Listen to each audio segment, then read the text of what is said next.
um, our next guest now. Our next guest is Steve Amundson. Steve Amundson spends his time working with different groups to stop the spread of Sharia here in the United States. He lectures throughout Southern California, educating people on the Muslim Brotherhood and their front organizations and their methods in attempting to take over Western civilization. He's a veteran of the United States Coast Guard. He holds a degree in chemistry. For over 30 years, he ran the thermophysical nuclear properties lab of a large defense contractor. Now he spends all his time educating the American public on the threat of Sharia. Since 9/11, he has read hundreds of books, briefings, and reports on Islam. All of his studies point and led him to the Muslim Brotherhood. Much of this time is spent encountering and engaging Islamist groups and individuals working to supplant our U.S. Constitution with Sharia. Now, why did I call him? Well, there's a big reason. This is just important.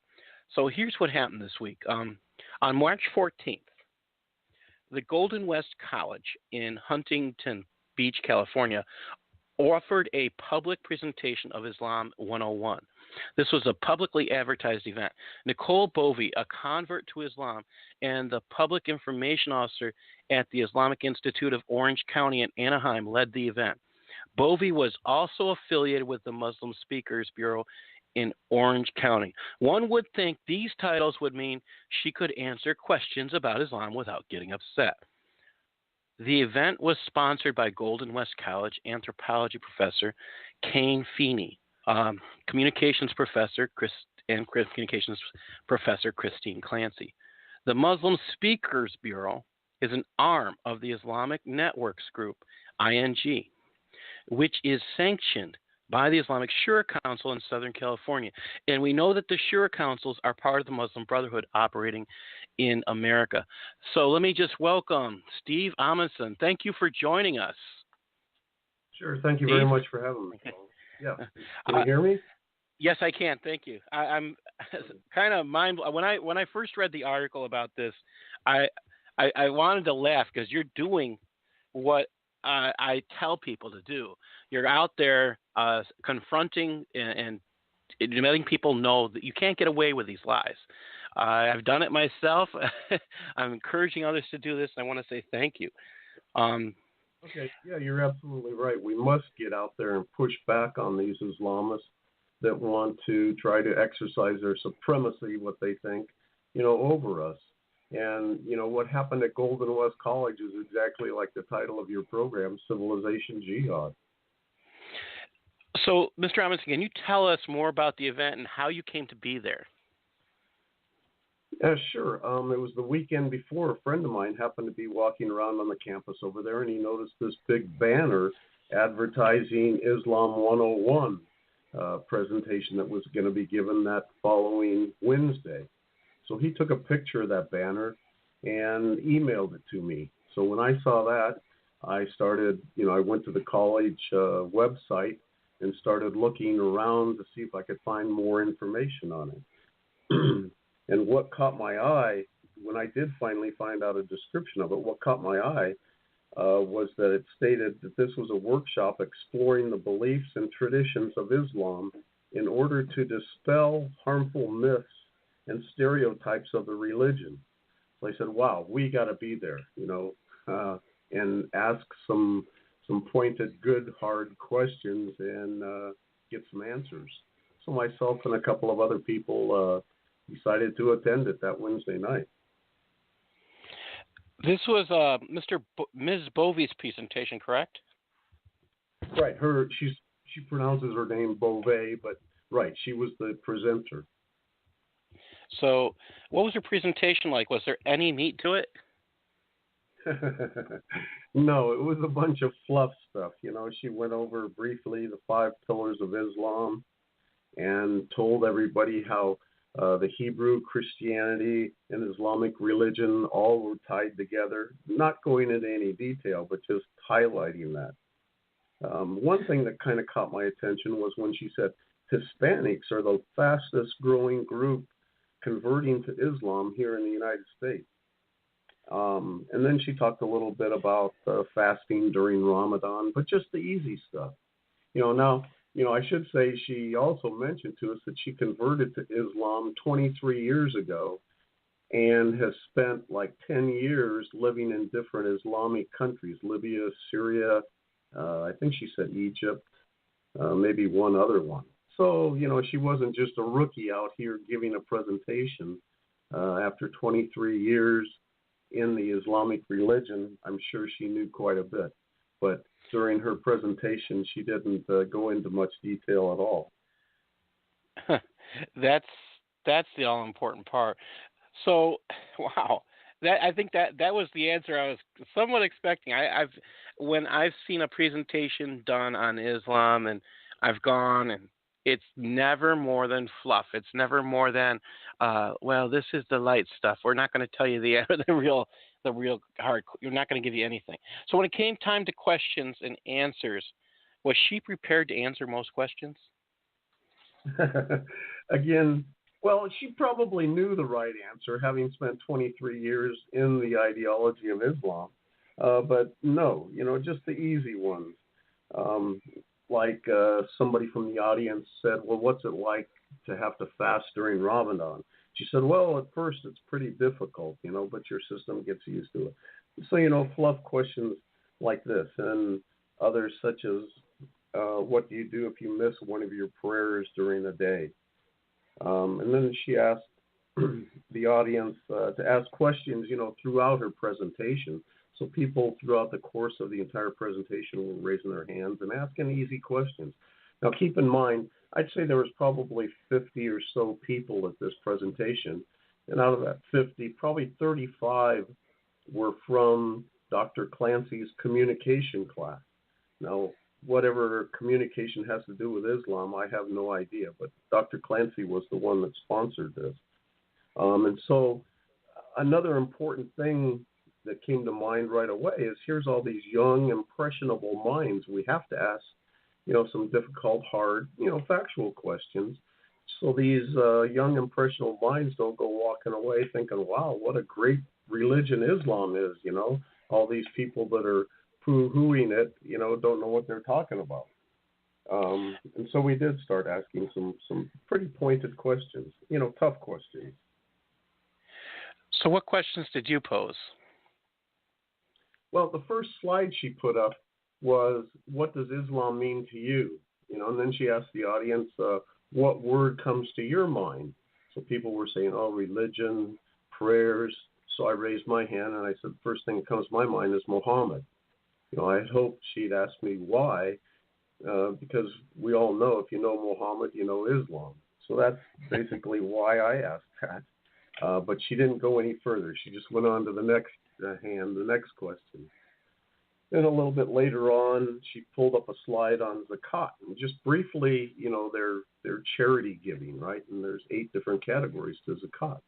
But she just put up a slide on zakat, and she said, this is like if you're Christian, you tithe. Zakat is the same thing in Islamic religion. So I raised my hand. I said, are you going to go into the different categories of zakat? She says, well, we'll get to that later. Because I was hoping to question her about the money that goes to supporting terrorism. Then I also asked her, well, are non-Muslims allowed to receive any charity from the donations that go to zakat? She goes, well, I'm not sure about that. I really can't answer your question. So right then and there, Dr. Clancy, I'm sure, and Miss Beauvais were feeling a little bit uncomfortable. But those were the first couple of questions that I asked them. Wow. So when were the police and security? Were they notified at some point in the middle of this? Yeah, it's kind of interesting what happened then. The gentleman sitting next to me, he started asking a couple of questions, really pretty long questions, and he identified himself as being from Egypt and a former Muslim. So he asked a couple of good questions, and right after he answered the questions, one of the hosts of this, Dr. Clancy, she went on up to him and said, "Sir, please come with me for a minute." Excuse me. So this guy, he had a really heavy accent. So I don't know how long he'd been in the country or not, but he was asked to come outside with Dr. Clancy, and out there he ended up having to talk to a couple of the police. And when he came back in, he told me the police told him that he couldn't ask any more questions. He sat back down. Yeah. He sat back down, and the presentation continued. And I asked a couple of more questions. And at that point in time, that's when they said, "Well, we're going to take a little break now. It's time for our prayers." Now, how many presentations have you gone to where a Hindu or a Buddhist or a Christian were given a presentation and say, "Whoops, wait a minute, people, time out. I got to take time out to go pray or give my offering, in the cup over here."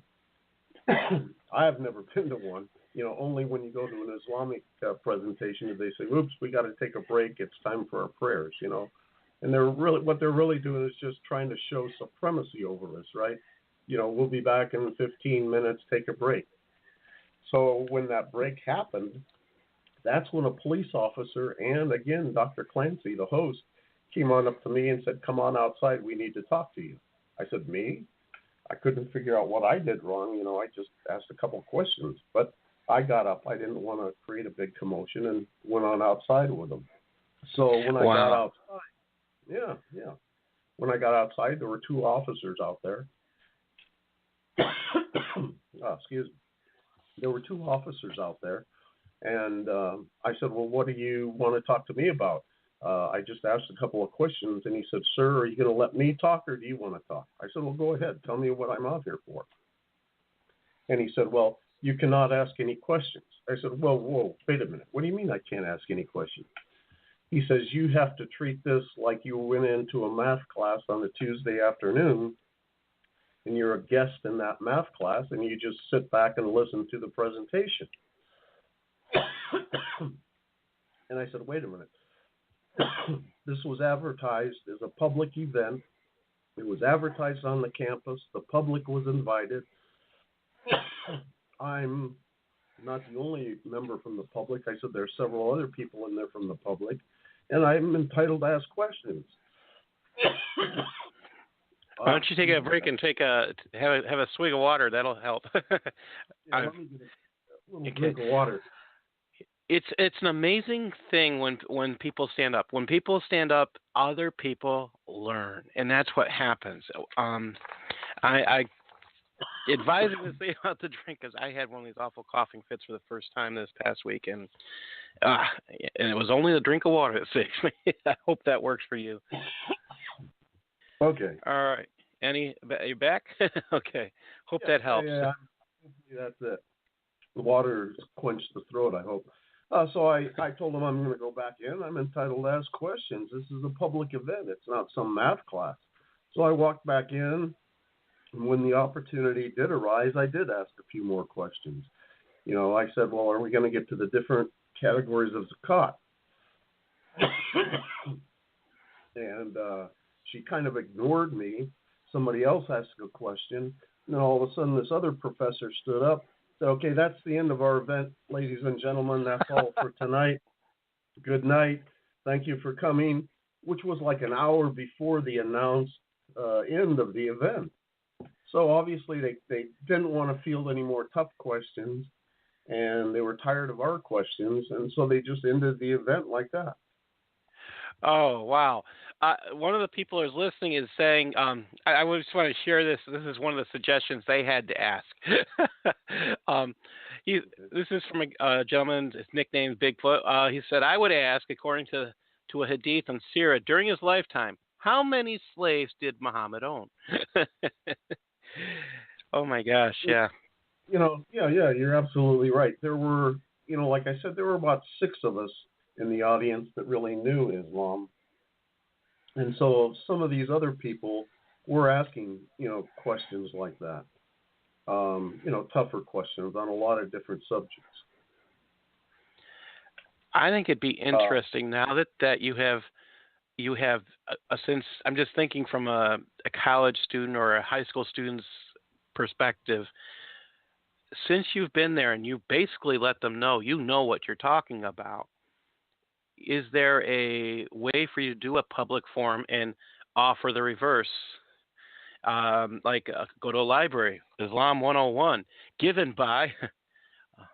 Yeah.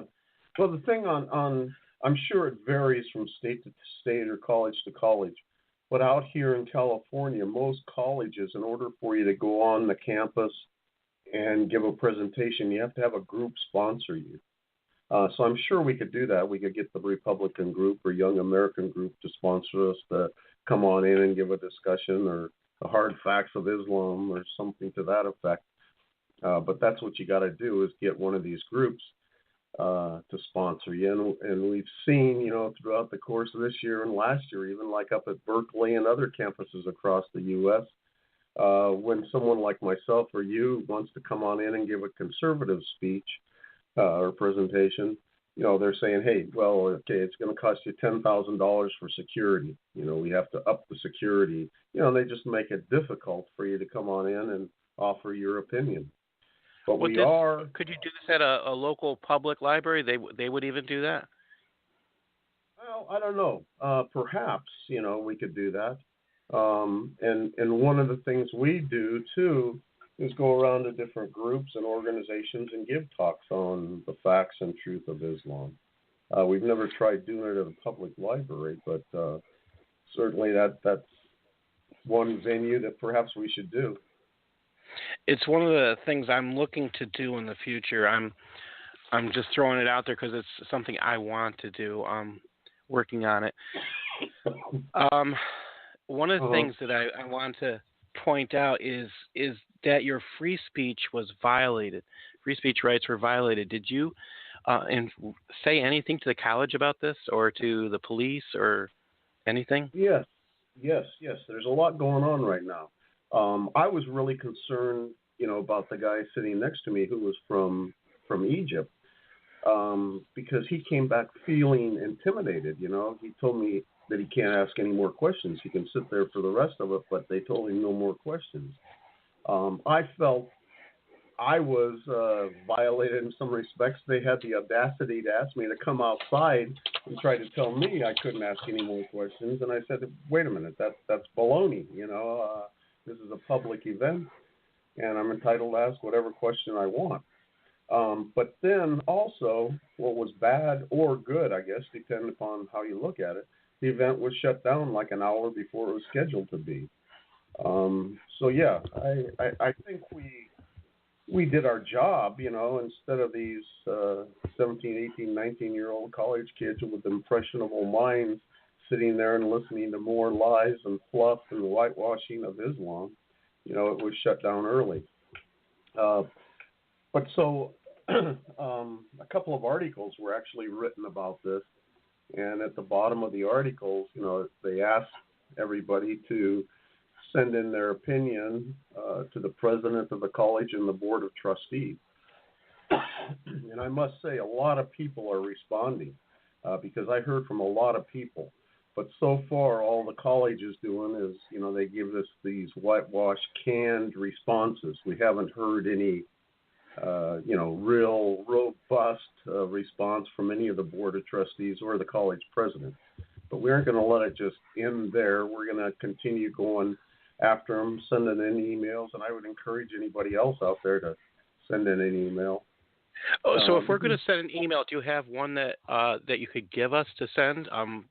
Some of our listeners might just do that. Yeah, I could. Email it in to you? Send it in to you, you mean? Yeah, or if you, let me just look it up. It's Golden West. Do you know what the moniker is for the school? I mean, Golden GWC? It's Huntington Beach. I'm looking to see if I had the name of the president and his email.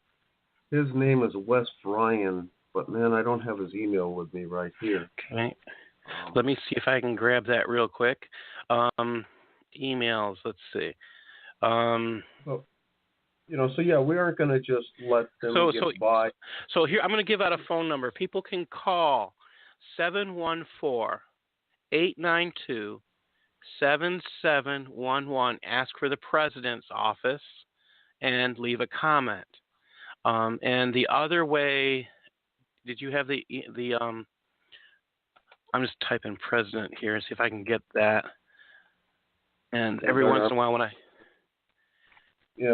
okay. No, I don't have it. Darn it. I'm just pulling up a message from the president's message. Let's see. And this is Golden West College at Huntington Beach, California. So he's 3 hours ahead of 3 hours behind us, I should say. And I'm trying to get to the president's. Does the president have an email? And I'm looking for that. I'm kind of surprised that this college doesn't have much of a website. It's a really old HTML-based site, which kind of surprises me. Colleges usually spend more on their websites than this. But yeah, please do call that. Later on. But the thing here is, colleges and universities are supposed to be the platform for the exchange of ideas and opinions and discussions and debates. And that's why we went there. We wanted to get a good, robust debate on Islam going on. But, the left, in conjunction with the Islamists, I really believe Ms. Beauvais knew exactly what she was doing when she shut it down. That's what they do. They can't handle the truth. And this is the stuff that we have to fight. This is actually what you're describing. There's actually several different news stories out there that are similar. They're trying to say, having these little, quote, Islamic orientation, or trying to get people to, basically it's a dawah session. They're trying to get people to learn about Islam and convert to Islam. But the minute you tell them a bit of truth, or you propose to get them to tell a little bit of truth, no, we can't talk about it. So she won't talk about the requirement of so much money in zakat going for jihad. She won't talk about that. And what does that money go for today in jihad? For jihad, we call it terrorism. I would call it today, if it's in your country, I would call it treason. I'm tired of people charging you're charging people in let's say people who commit a crime here they call terrorism. Let's call it treason. They're acting they're acting for someone we call an enemy of the United States. That's treason. What's the penalty for treason? Death. Okay, so we don't have to imprison them for life. That's a better deal, and we don't have to worry about when they get out. Are they going to do it again? And that's a milestone we're approaching pretty fast. Some people were only put in jail for up to 2020, and we're going to be facing that pretty soon. Last week, Last week I talked about how France has going to be releasing over 500 terrorists, people convicted of terrorism, by 2020, and they have actually identified 1,500 people who have been, quote, radicalized in the jail who weren't Muslim before they went in. And how do you watch all these people? You can't. And this is the insanity of what we're dealing with. Insane. Yeah, oh my gosh. Well, we have to get out there and push back. We can't just sit at home and read articles or watch the television. We need to get out in the community, know what's going on in your community. Something other interesting that happened is one of the gentlemen in the audience was videotaping this entire event.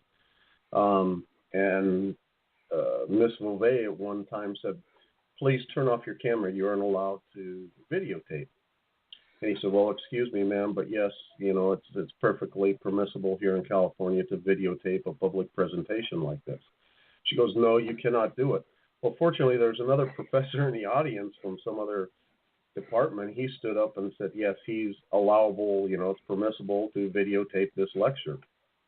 So he continued videotaping the entire thing. But see, that's what they do. I read his article. He wrote an article, and it's one of the ways I was led to you. Oh my gosh. His article is he gets people's trying to shut him down from videotaping. And he's like, I'm going to do it anyways. You can tell me to stop, but I have a legal right to. And I think that's the point. We have to recognize what are our legal rights. First of all, we have a right to freedom of speech, questions in a public event. I'm willing Right. to bet, since that one professor had, it was about 35 of her students in the room, that many of the questions were planted by her, those students.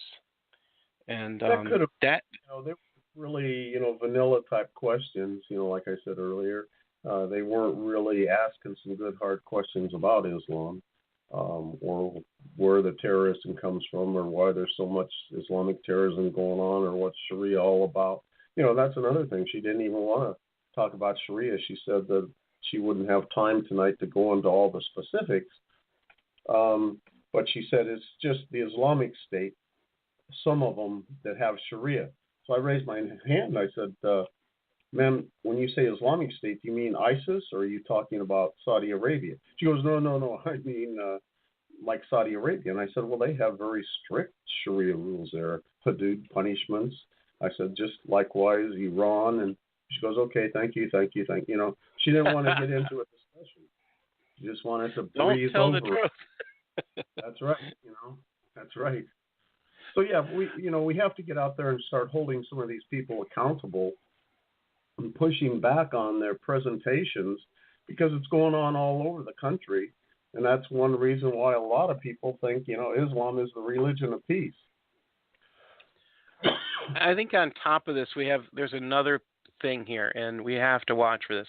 When a professor, now if this woman who was presenting gave misinformation, or a sponsor of the event was there and knowingly heard someone give misinformation, as far as I'm concerned, their right to be a professor should be withdrawn. And that's another thing to act on. If now Clancy was a professor of communications, the question is, did she knowingly bring her students there for the purpose of softballing the entire presentation? And that would be, it was their purpose there to be PR for this presentation, and that would be the only thing I can think of that would be a legitimate reason for her class to be there. You're going to be PR. You're going to demonstrate your ability to speak in public and ask a question that is scripted for you. I could see that happening. And another question I'm trying to get answered, trying to figure out how I can. Why would Clancy was in the communications department. The other host was Keeney, who was in the anthropology department. Why is the anthropology and communications department sponsoring a talk on Islam? I don't know. Perhaps there's reason for that, but I just can't think of any. It seemed like it would come from a religious department or comparative religion or political science.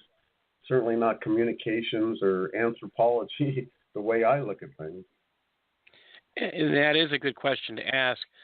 I think it's actually an important question to propose, because we're not allowed, and this is a state school. Keep in mind, it's a state. I believe it's a state school. It's not a. Is this a private school or a Right. state school? No, it's a state school. It's a public state school. Right. Okay. So now here's where you run into trouble. If a professor promotes in a state school their particular religion, they have grounds for dismissal. Now, is a difference when you are a professor of, let's say, of Christianity or the Bible or something like that, and that is taught at the college, or if you're a professor of Islam and it's taught at the college. But if you are a professor of anything else and you're caught promoting, so there's questions about ethics. So the thing I would propose, another question for you to ask, is to find out what are the ethics regarding professors' professional duties regarding promotion of religion. Are they allowed to promote again, I don't consider Islam a religion. Please understand, I'm saying it because they will say it's a religion. I believe it's a political entity. If this is addressed like this, if we use their game and say, I'm just trying to find out what are the ethical things here. What happens when a professor promotes one individual religion above others? And is this acceptable of a professor at this college? And I think that's the way that's another thing to propose to the college is if this is acceptable practice. I mean, it's it's, professors get asked to sponsor clubs. Yeah. That's one thing, but a promotion like this. But another thing people have to be aware of, this is not only going on at the college and university level, but it's going on at the high school and middle school levels, all the way down to like 6th and 7th grade. You have these Islamic Networks group or the Muslim Speakers Bureau pushing to get into schools to talk. Now, I've talked to a lot of board members of like middle and high schools, and they say, well, you got to ask us for equal time. It's okay for them to come in if we approve of what they're doing. Why don't you ask for equivalent time? Come on in and present your perspective on Christianity. As opposed to saying, yeah, you're right, we shouldn't have done that, Steve. We'll never let that happen again. That's the response I've gotten from public schools. Middle and high school is it's acceptable. You got to have somebody from the Buddhist faith, Hindu faith, Jewish faith to come on in and ask for equal time. Fascinating, because in New York State you couldn't do it. It wouldn't be allowed. I think that's state by state, and California is just being so liberal. I can see where this is allowed, but would not be allowed in New York State. Right. Teachers they would lose for having a speaker on one topic and not scheduled. It would all fall on the teacher. The person doesn't have to ask for equal time outside of here. It would all fall on the individual teacher. She only got a speaker for Islam or only got a speaker for Christianity. She'd be in danger of losing his or her position. You would lose it, a good possibility of losing it. So, wow. I remember like a year ago, there was a bunch of outrage out here. One of the middle schools, this was in 7th grade, a homework assignment was, memorize the 5 pillars of Islam. And a parent contacted me and said, this is outrageous. I'm not having my student do that, my kid do that. And she said, would you come to the next school board meeting and do a presentation? So I got a few people together and we did. I said, that crosses the line of the Establishment Clause in the Constitution as far as I'm concerned. How can you force that on people to memorize the 5 pillars of Islam? And then also the Shahada they had to learn. And they huddled, after the meeting. Someone must have tipped them that we were going to be there because the board had already talked to their attorney. And, at the end of the meeting, they said, well, we don't see any of this falling outside the line of what the California Department of Education says. So everybody was perfectly in line. The teacher that did this assignment perfectly in line with Department of Education standards, blah, blah, blah, blah, blah. Wow. Forbidden in New York State. If a teacher, this has actually been stated and provided as an example in a school in a professional development I was in. If a teacher asks a student to write or read the Shahada, they are in violation of their ethics code and can lose their certification, because saying the Shahada makes you Muslim. And this is, it's actually been stated in a professional development. You can lose your certification over this in New York State. So I really question how, knowing that little bit of information, if a person says this out loud, if they're asking you to memorize it and prove that you've memorized it by stating it orally, they have a problem because they're asking a person to convert to Islam. And that is, that's where I would take that and PR that all over the place. So it's. Well, we tried. We tried, but the board, the district board there said, no, the teacher was perfectly within her bounds of what she did, and we don't see any reason to take any action against this teacher. Da da da da da. And there's been instances in different states across the country with situations like this. So again, it's state by state. I'll tell you what. Call me next time you got a case like this. I will back you 100%, and I'll provide the law for you on this, and the national guidelines. It's not allowable. I know that California may be a little bit more liberal, but there are ethical duties of teachers, and even the board's even making this statement is pro. It's only in California could something this unethical be done in a public school. I think that's just mind blowing. And another thing too is getting enough parents to stand up to stuff like this. Because they're afraid their students are going to be, backlash and bad things are going to happen to their students. So they're somewhat reluctant to stand up in front of a board and talk. But we have to. We start pushing back on this stuff. It's just another front that we got to fight. Our education system. From K through 12 or even through university, they're just have infiltrated all of our educational systems, and they're making good progress unless we start holding them accountable. Well, Steve, I want to say thank you for being with us. This has been great. I'm gonna give you my phone number offline because I want to continue this conversation on how we can help each other. Okay, anytime you're in this kind of situation, I'm willing to do whatever I can to help. If it's providing just advice or whatever, I don't know. But I will, my job is I'm a special education teacher in public schools here in New York State, right in Rochester, New York here, and all I'm doing and everything I'm sharing can actually be verified and proven as truth. So that's how I'm looking at it. You can't get fired for telling the truth. That's one of the lovable things about being an educator. That's right. And I wish out here more teachers would speak the truth. But, lots of times that just isn't the way it is, as we found out at Golden West College last week. I'm going to be calling. I'm going to ask them all sorts of questions about ethics. That's when they get scared.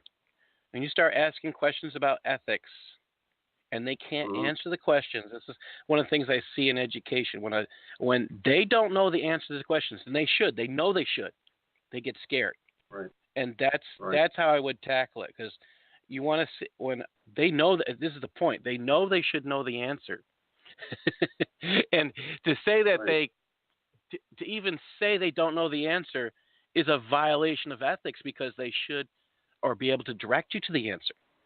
Okay, and this is it's a game, and having been in education now for almost 30 years, wow, I can tell you that stuff is very out there, and it's a game, because if you don't know how to play the game, you can't win. And that's a lot of how education goes, unfortunately. Steve, tell everybody how they can follow you and support your work, please. Okay, sure. We have a website, counterjihadcoalition.org. Okay, and one of the things we do is we've put together like 30-plus brochures over the years, and one of the things we do is on the weekends we go out to different public venues and set up a booth, such as like in a shopping mall, with our brochures to educate the public on the tenets of Islam. All of our brochures are simple, easy. They're trifold brochures, so you don't have to read 100 pages. But, for example, we have one on Sharia, why it's incompatible with the U.S. Constitution. We have another one on the Muslim Brotherhood. So 30 different brochures, each tackling a different aspect of Islam. And you can download all those for free on our website, counterjihadcoalition.org. So we're out there in the public. That was one of the first things we started doing because we tried to figure out what can we do to get the truth to people. Well, people that don't search it out on the internet or go to lectures or talks or know somebody that knows the facts, the only way is to meet them face to face and hand them the truth. So that's what we do every weekend. Go out to different shopping malls that have a lot of foot traffic and pass out our brochures and ask any questions. And, of course, we go out and give different presentations to groups. And another area we got to really confront is educating religious leaders. I don't care, Jewish, Hindu, Buddhist, Christian. But too many times religious leaders want to hold hands with the Muslims in this interfaith dialogue. I call it interfaith deceit. But we got to try to get through to these religious leaders and their followers, the people of, congregations in churches. So we're going out, we're trying to get into churches and give presentations. And I encourage everybody out there to, talk to your religious leader, talk to the person sitting next to you at church or temple or synagogue, and ask them what they know about Islam. So there's a lot of different fronts that we have to address, and man, at times it just seems overwhelming. But in any event, you can see what we're doing, keep up to date from our website, counterjihadcoalition.org. Thank you. God bless, Steve. I will definitely talk with you offline and give you my phone number and share everything. Thank you for joining us. All right, thanks so much for having me, Paul. Enjoyed it. God bless. It's an amazing world when somebody finally stands up and when they get shut down. This is the thing. This is the stuff that's happening around us. This is one of the reasons why we have to be there at these kind of meetings, to stand up for that guy who got shut down. I'm going to be out in Toronto next month, and I'm going to be speaking with Pegida Canada. The thing that we have to do, I mean, Pegida Canada stands up. They stand up for every Canadian. And I go over there and I give a short speech. And what am I doing? I'm trying to encourage my fellow human citizen, the people across the pond, which is Lake Ontario for those of you who don't know, to stand up and to say no to Sharia, to say no to this misinformation that they're being told. I do this all in lieu of truth. What? I'm supposed to be promoting truth. I'm a Christian. I believe truth is all important. We have to get this stuff out. I'm running out of time, but there's a couple news stories I did want to promote, and I'm not going to have time to read both of them. I do want to tell people to take a look at Florida. You'll find this in Jihad Watch. Florida Muslim screaming Allah Akbar, murders his girlfriend and daughter, injures son, and sets house on fire. Okay, so he gets the insane asylum test, and he's got to be insane because he's professing to be Muslim. All right, here's another one with Jihad Watch. This is in Tennessee. Man converts to Islam, watches ISIS videos, tries to buy weapons, is committed to mental institution. Wait a minute. You hear all this stuff connecting? This original article, I mean, it's a very short piece by Robert Spencer. And the reason why sometimes I pull Robert Spencer's articles instead of the original is because the few words he says in front. This came out March 20th, yesterday. It says, here's what he wrote. Because a desire to wage jihad against unbelievers couldn't be anything but mental illness, right? There couldn't be anything in the Quran about such warfare, could there? After all, it's a religion of peace, right? This is just another manifestation of global outbreak of mental illness. I mean, this is the stuff we have to start thinking about. Is this how the government is going to address things? If you're Muslim, you're mentally ill? Don't tell anybody that that's what their religion actually teaches, things like this. Why? Because it would keep you from knowing the truth. Bigfoot, Bob Evers, Doc DLB, Gary Comfort, Cal, Smoke, Vorpal. I want to thank you all for staying with me through the show. It's been a double header today. I don't very often have two guests. And I want to say thank you for joining and taking part. I'm finding the more we do, the more we actually open our voices, the more we get, in some ways, a fight back. We can't stop fighting back. We can't. We have to keep informing people of the truth. And whatever that means, we can't give up.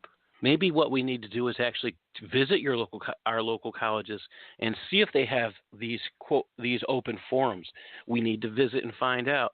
Even if that school, you have no respect for that school, that might be the thing to do. And you can find out some of this information by simply checking your colleges online, see if they have any public events scheduled regarding this. That may be the way to do it. I don't know. Because I don't think people have a right to just go on the campus without being a student. I'll say that. But if they're offering a public event where they're going to promote a misinformation campaign, be there. Ask the hard questions. If you want some of them, contact Steve, contact me, contact anybody with Global Patriot Radio. Now, tomorrow we have, tomorrow night, Thursday.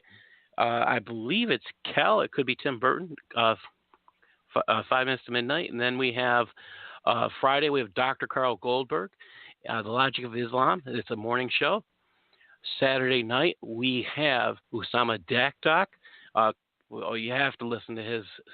He's really important in how he is. His native tongue is Arabic, and he's translated the Quran into English, and very important to listen to what he can say. And then Sunday we have Erica Kafiristan, and you have to listen. He's got some excellent information out there, and he does do the visiting of churches and presentations, so he has a wealth of knowledge also. Monday, you come back to Alan Vito, Mamma Mia, No Sharia. And Tuesday, we're back with a beautiful Cal Fritzy. Please, I'll stay and listen with her. And Wednesday, I'm back again. I want to thank you all for listening. It's been a great time. I want to thank you all. God bless.